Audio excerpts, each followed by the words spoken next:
তো বন্ধুরা দেখেন অবশেষে বাংলাদেশের যে মানিক মিয়া আছে সে মানিক মিয়া কোথায় গেল অবশেষে দেখেন আপনারা। বহুদিন তো সৌদি আরব থেকে আসলে বর্তমান দেখেন কোথায় গেছে আপনারা সব জানেন। আমি এখন যাচ্ছি বোদা উপজেলায়, যে বোদা উপজেলা পঞ্চগড় জেলায় অবস্থিত। আর বোদার শহর দেখতে কেমন সম্পূর্ণ বিস্তারিত জানতে আমার এই ভিডিওটি দেখতে হবে, আমার সাথেই থাকতে হবে।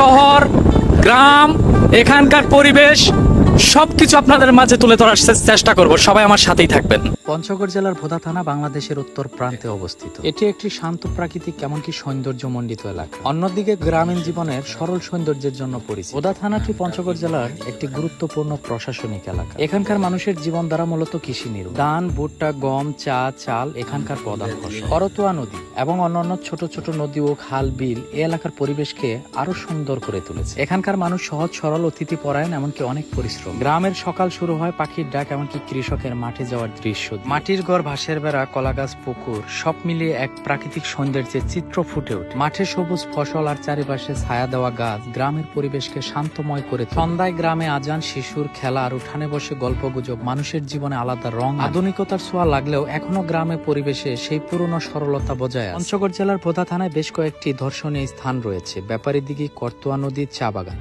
পঞ্চগড় জেলায় যেমন চা বাগান জনপ্রিয়, বোদা অঞ্চলেও ছোট বড় চা বাগান দেখা যায়। ধান ক্ষেতের মাঝে কাঁচা রাস্তা, ভ্যান গাড়ি, সাইকেল ও হাঁটা মানুষের চলাচল। শিশুরা বই হাতে স্কুলে যায় আর কৃষকরা লাঙ্গল কাঁধে মাঠে যায়। গ্রামের পুকুর ঘাটে নারীরা কলসিতে পানি তোলে আর শিশুদের হাসি খেলা চারিপাশে মুখরিত। পূর্ণিমা রাতে গ্রামের পরিবেশ অপূর্ব হয়ে ওঠে। চারিদিকে শান্ত নিস্তব্ধতা, শুধু প্রকৃতির সুর।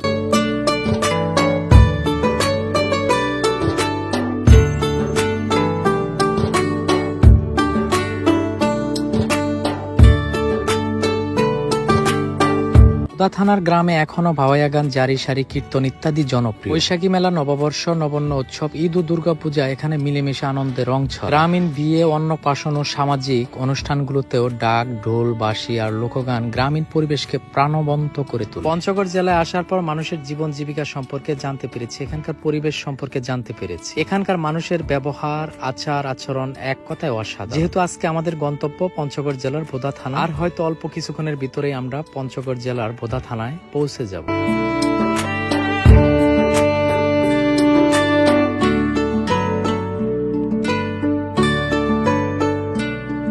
পঞ্চগড় জেলার এই থানাটি দেখার আমার খুব ইচ্ছে ছিল, তাই টাঙ্গাইল থেকেই চলে আসছি এই থানাটি দেখার জন্য। কিন্তু এই থানাটিকে নিয়ে মানুষের যত জল্পনা কল্পনা, বিভিন্ন ধরনের মতামত, বিভিন্ন ধরনের কথাবার্তা, থানাটি নিয়ে বাজে মন্তব্য করার কোনো প্রশ্নই আসে। বন্ধু বান্ধবের মাধ্যমে বাইক ট্যুরে বের হলে বাড়ির কথা কেমন জানি মনেই পড়ে। যদিও আজকে সারাদিন আমরা অনেকেই বাইক রাইড করছি, তবুও আমাদের কারো খাওয়ার কথা মনেই পড়ে। পঞ্চগড় জেলার মানুষ আমাদের টাঙ্গাইলের এদিকে অনেকেই কাজে আসে। তারা আমাদের এদিকের কাজ শেষ করে তারপর ওনাদের নিজ জেলায় কাজ করে থাকে, আর ওনারা অনেক কঠোর পরিশ্রমী হয়। আমি বারবার যে কথাটি আপনাদেরকে বলে আসছি, আজকের গন্তব্য যেহেতু আমাদের বড় শশী ইউনিয়ন থেকে শুরু হয়েছে, কেমন জানি রাস্তা শেষ হচ্ছে না তো হচ্ছে না, আমরা যাচ্ছি তো যাচ্ছি, তারপরেও তো আমাদের বোদা থানায় যেতেই হবে। যেহেতু আপনাদেরকে বলেছি আজকে পঞ্চগড় জেলার বোদা থানাটি আপনাদের মাঝে তুলে ধরার চেষ্টা করব। কিছুক্ষণের ভিতরে আমরা এখন পৌঁছে যাব বোদা থানা। এখন আমি যেখানে দাঁড়িয়ে আছি এখান থেকে বোদা থানার দূরত্ব মাত্র 8 কিলোমিটার। এই সেই বোদা থানা, যে বোদা থানার কথা আপনাদেরকে বলেছিলাম। দীর্ঘ লং জার্নির পর কিন্তু অবশেষে আমরা এই থানায় এসে পৌঁছাতে পারছি। খুবই ভালো লাগলো। এখানকার যে কর্মরত যারা এখানে চাকরি বাকরি করে, পুলিশের চাকরি করে, তাদের সাথে কথা বললাম। ওনারা অত্যন্ত ভালো মনের মানুষ।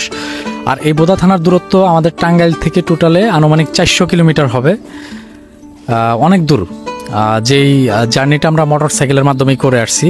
এখানে আসার পর অনেক পুলিশ ভাই বারাদার, তাদের সাথে কথা হলো, তাদের সাথে সাক্ষাৎ হলো, তারা আমাদেরকে চায়ের অফার করলো, তাদের সাথে একসাথে বসে আমি চা খেলাম। তার মানে এখানেই বুঝতে পারলাম পঞ্চগড় জেলার মানুষ কতটা অতিথি পরায়ণ। আর এখানকার পরিবেশ তো এক কথায় অসাধারণ। আপনি যদি কখনো পঞ্চগড় জেলায় আসেন তাহলে অবশ্যই এই থানাটি ভিজিট করার চেষ্টা করবেন। যদি শহরে থাকতে থাকতে বোরিং ফিল করেন তাহলে অবশ্যই পঞ্চগড় জেলায় আসবেন। এখানে আসলে এখানকার লোকাল পরিবেশ, ন্যাচারাল পরিবেশ, এক কথায় 90-এর দশকের যে পরিবেশটা ছিল ওই পরিবেশটা আপনি পঞ্চগড় জেলায় আসলে উপভোগ করতে পারবেন। যদিও পঞ্চগড় জেলায় আধুনিকতার ছোঁয়া রয়েছে, তবুও 90-এর দশকের পরিবেশটা আপনি উপভোগ করতে পারবেন। আপনাদের মাঝে আমি যতটুকু সম্ভব পঞ্চগড় জেলার বোদা থানা, এমনকি বোদা থানার যে ন্যাচারাল পরিবেশ সেগুলো তুলে ধরার চেষ্টা করেছি। যদি কথার মাঝে কোনো ভুল ভ্রান্তি করে থাকি তাহলে অবশ্যই আমাকে ক্ষমার দৃষ্টিতে দেখবেন। আপনারা যে যেখানেই থাকেন ভালো থাকেন, সুস্থ থাকেন। আমি আপনার জন্য দোয়া করবেন। আল্লাহ হাফেজ।